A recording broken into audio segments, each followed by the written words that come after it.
Hola, muy buenas a todos. Pues os traigo otro vídeo.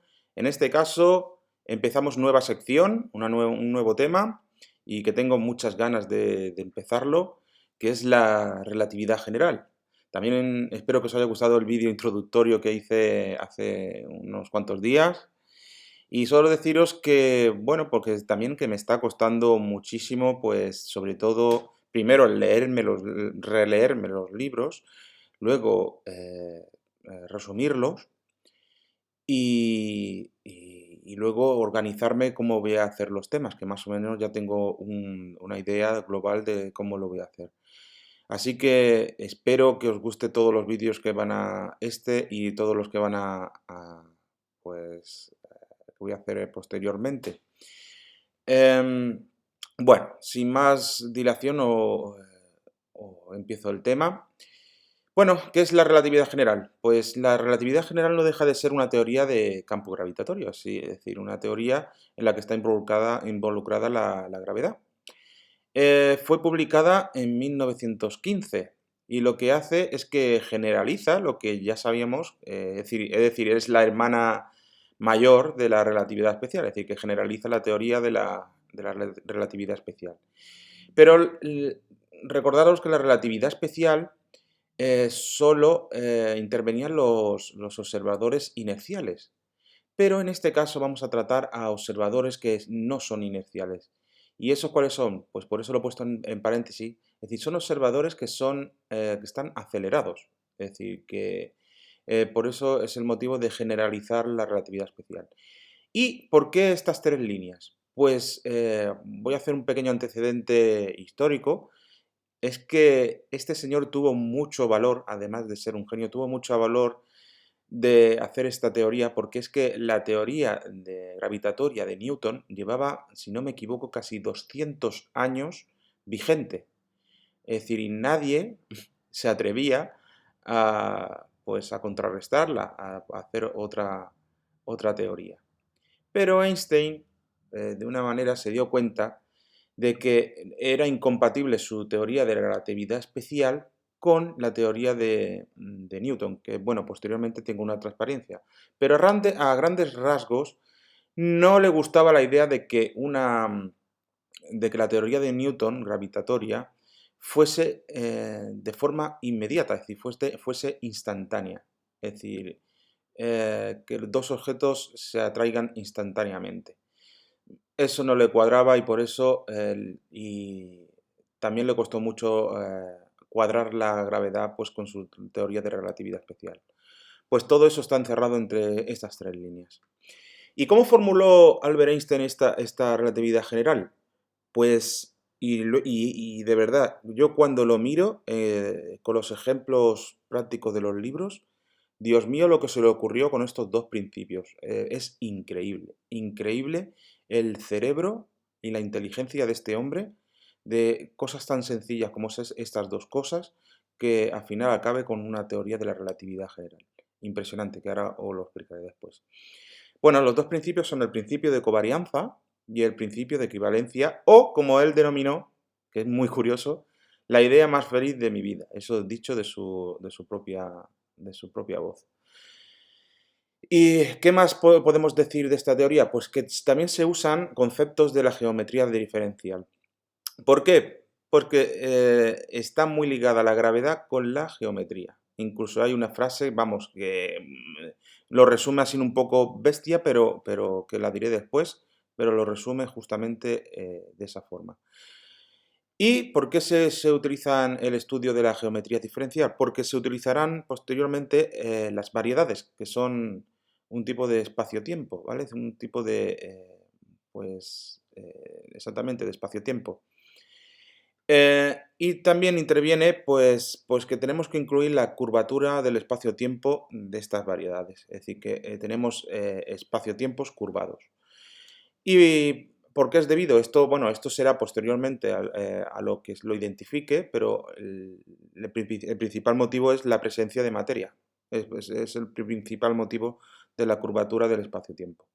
Y bueno, ese estudio lo lleva a cabo la geometría diferencial que haremos un montón de vídeos, no sé cuántos, pero hay muchísimos conceptos que hay que tratar, muchas definiciones y muchas matemáticas, que aquí en este primer vídeo va a ser un poquito más conceptual y el que forme la base de lo que voy a explicar después. Así que este vídeo es bastante importante y se debería de ver una no, varias veces.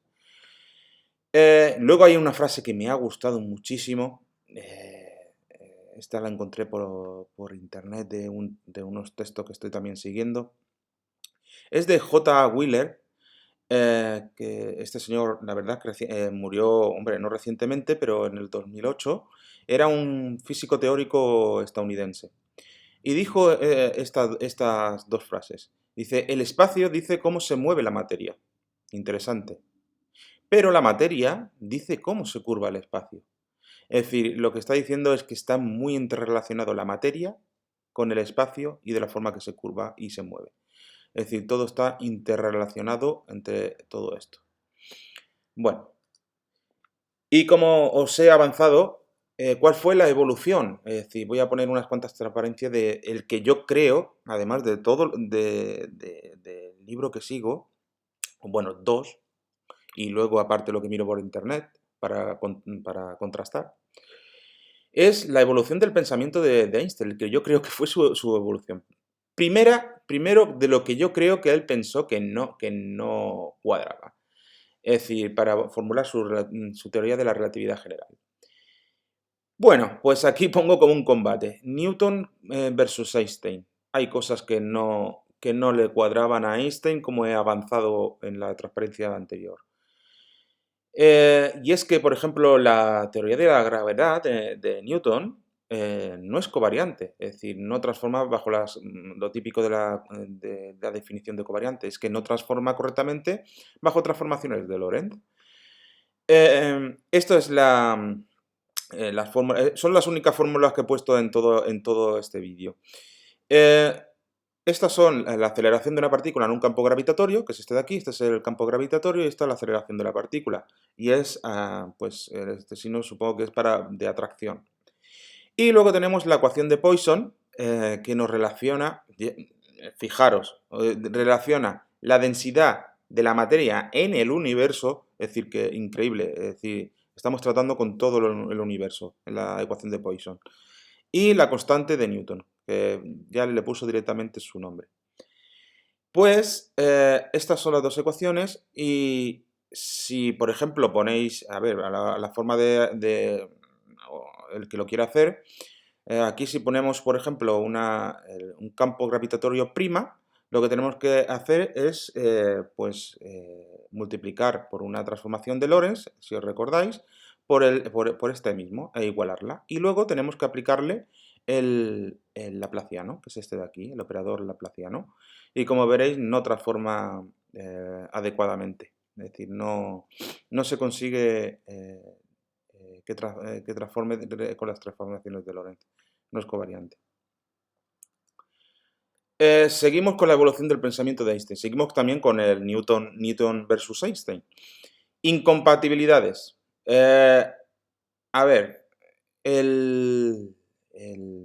lo diré. El plano de Minkowski, es decir, el espacio-tiempo de Minkowski era cuadridimensional, mientras que, como veis, aquí es tridimensional, es decir, estamos tratando con vectores tridimensionales. Ah, bueno, están aquí. Con vectores tridimensionales, por lo tanto, Mach, ¿vale? Esto sería no cuadra, es incompatible. Es decir, 4 dimensiones con 3 no cuadra. Y también, bueno, esto también lo he avanzado antes, que era, es decir, imaginaros que hay un cambio de distribución en el universo de materia, un cambio de universo, y claro, ese cambio de materia en el universo provoca un efecto instantáneo en otro punto del universo respecto al potencial gravitatorio. ¿Eso qué quiere decir? Pues eso provoca una fuerza gravitatoria que se propaga a velocidad infinita, porque si es inmediato, si es instantánea el cambio de distribución, es que la velocidad es infinita. ¿Y por qué? Pues porque, según la teoría de la relatividad especial, nada puede ir más rápido que la velocidad de la luz. Por lo tanto, incorrecto. Es decir, otra incompatibilidad con Newton. Luego hay también algo curioso, esto lo saqué de otro libro, bueno, de internet, y es que respecto a qué tiempo, como hemos visto en la relatividad especial, respecto a qué tiempo de qué observador se realiza esta derivada. Es decir, recordemos que estaba el tiempo propio, pero respecto a qué tiempo de qué observador estamos haciendo esta derivada. Entonces, NAC tampoco, no cuadra. A ver, podríamos hacer, sí, derivar por partes, como hemos hecho varias veces, pero no, no me cuadra. Es decir, también deciros que esto era evidente porque Newton creía que el tiempo era absoluto. Es decir, que para él no había un tiempo de otro observador. Así que directamente, pues seguimos con el combate. De todas formas va ganando Einstein, pues por ahora 3-0. Eh, y el operador que he dicho, el operador laplaciano, como he avanzado antes, no es invariante bajo transformaciones de Lorentz. Es decir, que pues, si no transforma, pues no es una ley covariante. Es decir, que 4-0 para Einstein. Bueno, seguimos. Esto es muy interesante. Aquí ya empieza su gran evolución de pensamiento hacia el primer principio. Eh, es que él pensaba, la única forma de tener una idea de lo que era la gravitación, es decir, la teoría del campo gravitatorio, es considerar la fuerza gravitatoria como una fuerza ficticia. Es decir, es la única solución que se planteó. ¿Y por qué? Bueno, solo recordaros, esto de aquí solo lo he puesto para recordaros. Bueno, si aquí tenemos una partícula con una velocidad, aquí esta es tangencial, y aquí tenemos una fuerza que es centrípeta. Pues tenemos una fuerza, esta de aquí, que es la que sentiríamos, por ejemplo, en una curva en un coche, que es la que nos saca, por ejemplo, si la curva es a la izquierda, la que nos saca hacia la derecha, es decir, nos expulsa, pues esa fuerza es una fuerza ficticia, es la fuerza centrífuga. Pero recordaros, si no me equivoco, la definición de fuerza ficticia es que es una fuerza que depende del sistema de coordenadas que uno elija. Y eligiendo un sistema de coordenadas apropiado, resulta que esa fuerza ficticia desaparece. Entonces, claro, vamos a ver el otro ejemplo, que es muy interesante, porque esto supongo que, claro, esto fue la idea más brillante de, ¿cómo es? La idea más feliz de su vida. Aquí sí tenemos un señor en caída libre, que está en caída libre, es decir, no actúa ninguna fuerza en él. Resulta que si ese señor tira, haceros la idea mental de un astronauta que está en el espacio. Si esa persona suelta una pelota, es decir, la deja caer, es decir, no le imprime ningún tipo de fuerza, si la deja caer un astronauta, aunque sea una bola, para exagerarlo mucho más, aunque sea una bola de esas de bolos, la bola de bolos, si no le imprime ningún tipo de fuerza, se queda todo el rato al lado de él. Bueno, el astronauta generalmente está en una órbita geocéntrica, es decir, que bueno, pero imaginemos que está cayendo, que está en caída libre. Es decir, la bola constantemente, tanto en el tiempo cero como en el tiempo t', va a estar al lado de él. Y su idea, y la idea de Einstein, esa idea más feliz de su vida, es que localmente, es decir, justo en ese punto donde está ese observador, esa persona, resulta que en ese punto podemos considerar que él se siente inercial, porque él no le ha impreso ninguna fuerza a la pelota y está al lado suyo. Es decir, y constantemente está al lado suyo. Por lo tanto, puede tratar a la fuerza gravitatoria pues como una fuerza ficticia. ¿Y por qué? Pues imaginaros, por ejemplo, que nos situamos justo aquí como observador, como sistema de coordenadas, como he dicho, de la definición de fuerza ficticia. Si nos situamos justamente en el centro de masas de la fuerza gravitatoria, no existe la fuerza, no existe fuerza gravitatoria. Pues entonces resulta que podemos tratar a la fuerza gravitatoria como si fuese una fuerza ficticia, porque desaparece si elegimos un sistema de coordenadas apropiado. Por lo tanto, bueno, ahora hago la definición del principio de equivalencia. Esto le llevó a formular el principio de equivalencia, que lo diré posteriormente. Y claro, bueno, la misma cosa que le llevó a eso, es observar que las masas, tanto gravitatorias como inerciales, es decir, cuando tratamos con... Si aquí tenemos una fuerza, bueno, la típica fuerza de Newton, la masa gravitatoria, en este caso, si estamos tratando con masa de este objeto, masa gravitatoria por aceleración, es igual a la masa, más la masa que corresponde a la ficticia, masa inercial por aceleración inercial. Pues resulta que todos los experimentos en caída libre, resulta que esta masa, estas dos masas, se corresponden a la misma masa. Y se están haciendo más experimentos y justamente todos llevan a un error a la unidad, es decir, directamente llevan a la unidad. Es decir, hay una correlación, algo intrínseco de la naturaleza que implica que esas dos masas, la gravitatoria y la inercial, son idénticas. Por lo tanto, vamos aquí a esta frase que es que todos los objetos, eso es lo que se dio cuenta Einstein, todos los objetos caen a la misma velocidad independientemente de su masa. Y por lo tanto, se intuye que hay una propiedad profunda en la naturaleza y es lo que le conduce ahora, en la siguiente transparencia, a postular el principio de equivalencia. Bueno, no es la siguiente. Sigo explicando, me parece que es la siguiente, si no me equivoco. Este ya es lo que le da a pensar el concepto de que no estamos tratando con un espacio plano. Pero bueno, no lo avanzo.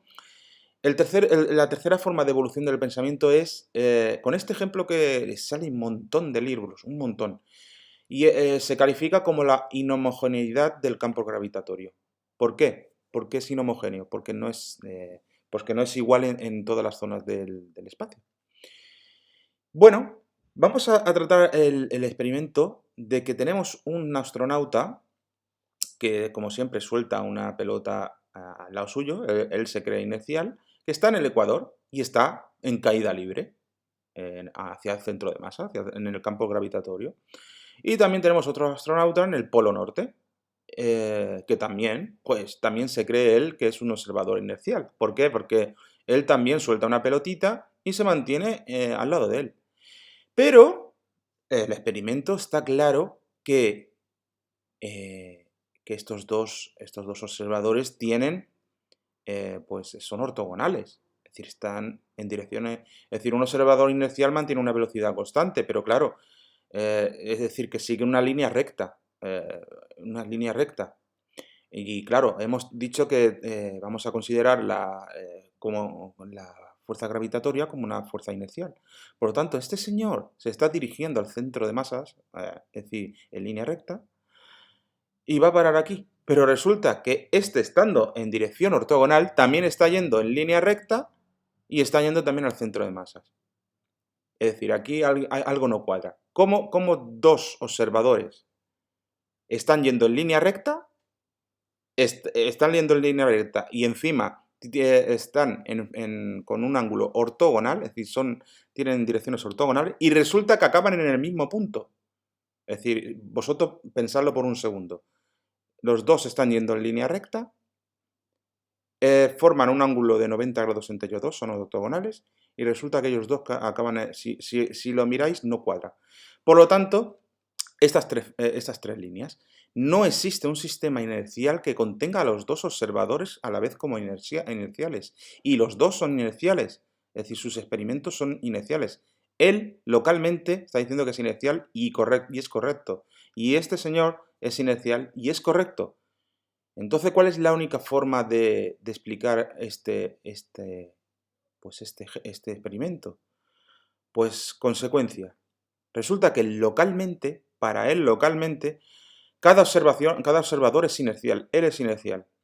Y se pueden considerar en un espacio-tiempo plano. Es decir, para él, pues, se puede utilizar la relatividad especial, porque se considera un observador inercial.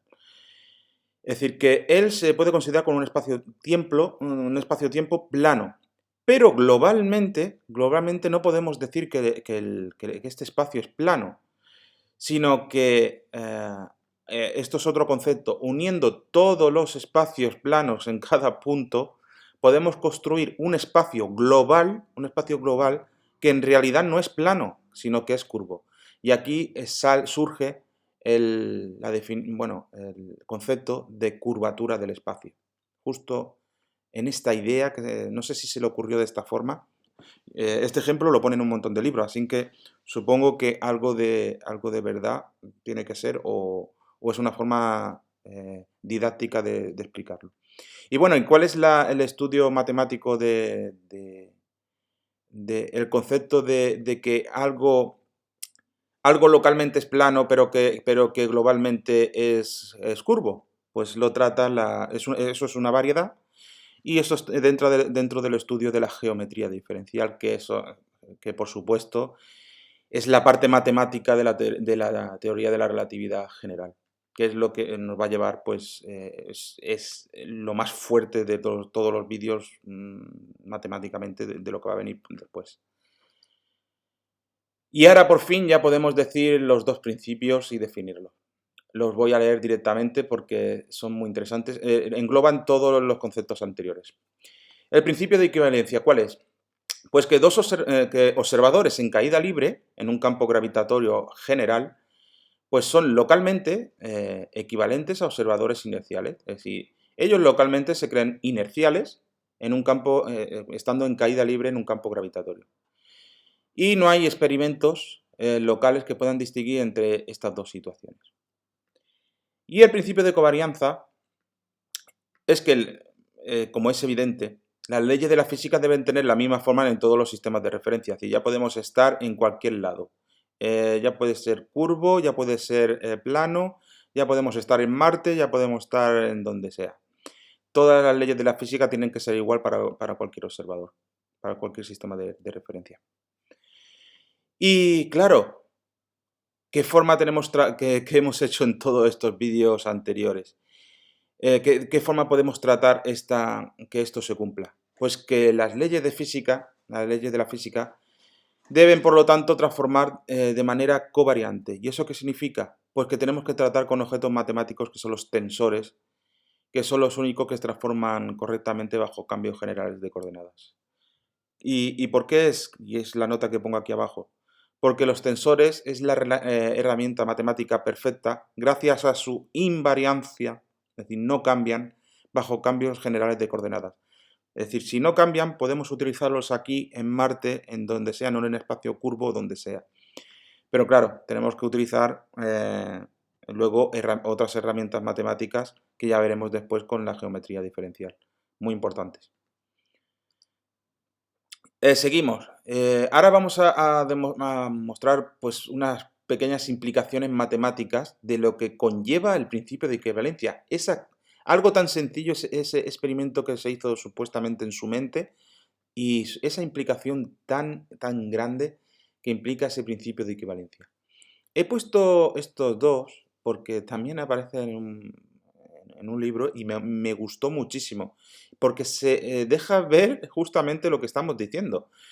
Claro, ahora no vemos astronautas, sino vamos a mostrar un ascensor y se rompe la cuerda. Es decir, y este señor, pues queda en, pues lo que, eso que, el experimento ese que suben a un avión, si habéis visto algún vídeo, y luego me parece que se llama G0, ¿no? G0, que luego se cae y muestra pues, cómo te queda suspendido, ¿no? En la gravedad cero.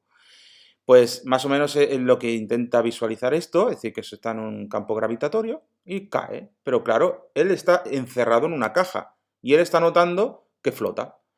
Pero claro, si ponemos ese símil, esta misma comparación y esta misma caja, y lo ponemos en el espacio, justamente, y con la misma pelotita soltándola, y no aplicamos ningún tipo de fuerza, pues estos dos experimentos son exactamente idénticos y justamente es esto lo que imaginó como principio de equivalencia.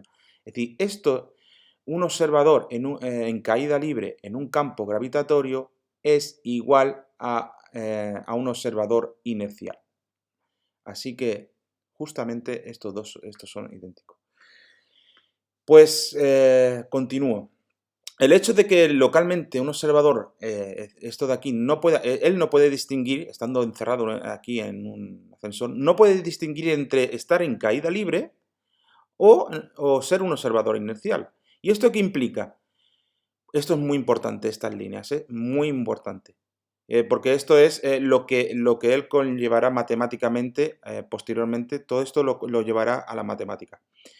Implica que existe un cambio de coordenadas que elimina localmente, es decir, justamente elimina localmente el campo gravitatorio.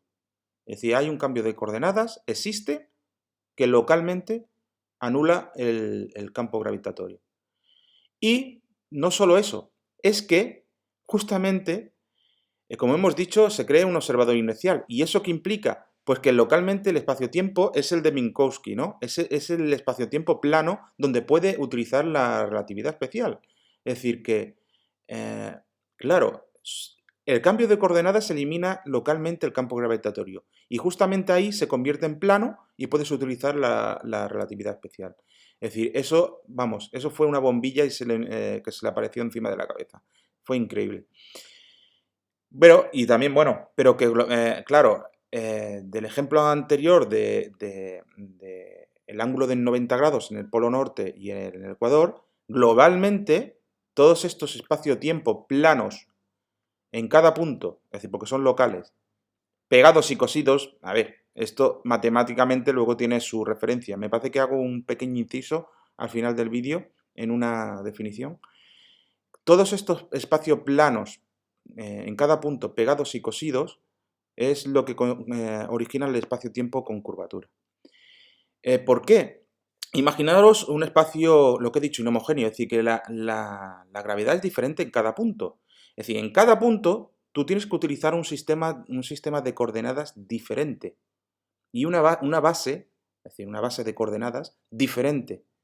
Por lo tanto, si en cada punto tenemos un plano de Minkowski, es decir, donde podemos utilizar la relatividad especial, pues la única forma es que como tenemos bases diferentes en cada punto, tenemos que encontrar un método matemático para pegarlos, es decir, para unirlos, y luego en un punto tienen que coincidir, porque si no, no podemos mezclar un espacio con otro. Es decir, tienen que estar cosidos, que es la otra cosa. Y que globalmente todos esos espacios planos de Minkowski, localmente, al final, globalmente, provocan la curvatura del espacio. Muy importante todo esto. Y solo por esto y lo supo y por otros experimentos mentales, supuestamente. Es increíble, vamos, increíble. Bueno, aquí, esta fue la frase bruta que he dicho que iba a introducir, y es que la gravedad es directamente geometría. ¿Y por qué se hace esta afirmación un poco exagerada y bruta, pero no deja de ser bastante cierta? Es totalmente cierta. Como veis, si lo llegáis a interpretar, si no os lo digo yo, aquí tenemos una partícula libre, que es esta de aquí, una partícula libre, y resulta que en un espacio con un campo gravitatorio, resulta que esta partícula pues, se mueve por esta trayectoria. Y se mueve por esta trayectoria, que es esta de aquí, que ahora diré lo que es esa trayectoria. Y justamente si un observador se cree con el espacio de Minkowski, es un espacio plano, resulta que esa misma trayectoria que está viendo, que está aquí, que él la considera como recta o menos curva, resulta que en un espacio plano, la única forma de decir de interpretar esta trayectoria es con fuerzas, es mediante fuerzas. Por lo tanto, claro, por eso Newton decía que era una fuerza gravitatoria. Pero Einstein dice no, no es una fuerza gravitatoria, es geometría. Está diciendo directamente que la gravedad es geometría. Y aquí esta frase más o menos lo identifica un poco, que es que la interacción gravitatoria es la manifestación de la curvatura del espacio-tiempo. Lo que estamos diciendo directamente es que, que la gravedad es geometría. Es decir, que directamente lo que origina la gravedad es la manifestación de la curvatura. Es decir, si aquí hay curvatura, es la trayectoria que sigue la partícula en esa curvatura. Pero cuando, lo dicho, en cuanto tú cambias a un observador plano de Minkowski, es decir, un espacio-tiempo de Minkowski, un observador que esté aquí lo interpreta como fuerzas,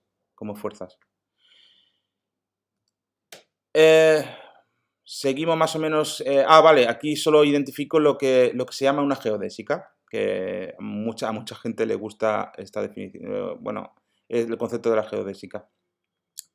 Pues las geodésicas no dejan de ser las trayectorias de las partículas libres en una variedad que presenta un espacio-tiempo con curvatura. Es esto de aquí, eso es una geodésica. Es decir, que en otras palabras, una geodésica es la línea más recta, o podríamos decir menos curva, es decir, él sigue la trayectoria menos curva dentro pues del espacio-tiempo en el que se sitúa. Eso es una geodésica. Y por fin hago un resumen es importantísimo de todo el vídeo, del principio de equivalencia y de la covarianza. Aquí explico un poquito lo de pegar y coser. Según el principio de equivalencia, el espacio-tiempo de la relatividad general, ese espacio-tiempo que hemos descrito que pertenece a la relatividad general, es una variedad lorentziana cuadridimensional. A ver, cuadridimensional porque estamos tratando con cuatro dimensiones, es decir, el tiempo y tres espaciales. Lorentziana porque tiene que tener esta métrica. Recordaros la métrica del tiempo, que siempre tiene que tener este signo más, y tres negativas que son el del espacio. También la podéis ver como menos, más, más. Es decir, justamente le dan al tiempo la negativa, que cambia un poquito pues las expresiones cambia un poco. Seguimos. Es una variedad lorentziana cuadridimensional con curvatura, es decir, que presenta curvatura esta variedad, y determinada por la conexión de Levi-Civita. Eso no lo he explicado en todo el vídeo, pero que aquello que os dije de pegado y cosidos, esto es lo que trata la geometría diferencial. Este es un objeto que lo que hace es de pegamento de cada espacio-tiempo de Minkowski, ese que os he hablado, cada espacio-tiempo de Minkowski, que está pegado y cosido, pues esta conexión de Levi-Civita, esto ya es matemático, es decir, es un objeto matemático. Ese es el pegamento que mantiene, que pega todos los espacio-tiempo de Minkowski en cada punto, ¿vale? Y los relaciona. Es decir, relaciona una base en concreto de un espacio-tiempo de Minkowski con la de otro punto de otro espacio. Es decir, y así de ese modo va uniendo todos los espacios y de forma global, al final resulta que es un espacio curvo. Y, como he dicho, donde las partículas libres viajan a lo largo de geodésicas en esa variedad curva. Es decir, las partículas libres realizan trayectorias que son geodésicas, es decir, que van por la línea más recta o menos curva dentro de esa curvatura. Y por fin, y ya termino con este vídeo, es que según el principio de covariancia, como he dicho, los objetos matemáticos con los que trabajar van a ser los tensores. ¿Por qué? Porque debido a que estos se mantienen invariantes bajo un cambio general de coordenadas. Y eso provoca pues, que las leyes de la física sean iguales en todos los sistemas de referencia. Pues espero que os haya gustado mucho este vídeo. Deciros que a lo mejor tardo un poco en publicar otros vídeos porque, hombre, no es algo fácil. Primero, leerlo, corroborarlo en internet y en otros libros, resumirlo, organizarlo y luego, pues, editarlo. Es decir, que cuesta bastante. Así que espero que seáis un poquito pacientes si tardo un poquito en publicar los vídeos. Así que nada, un saludo a todos, espero que os haya gustado el vídeo, suscribiros los que no estéis y hasta el siguiente vídeo, hasta luego.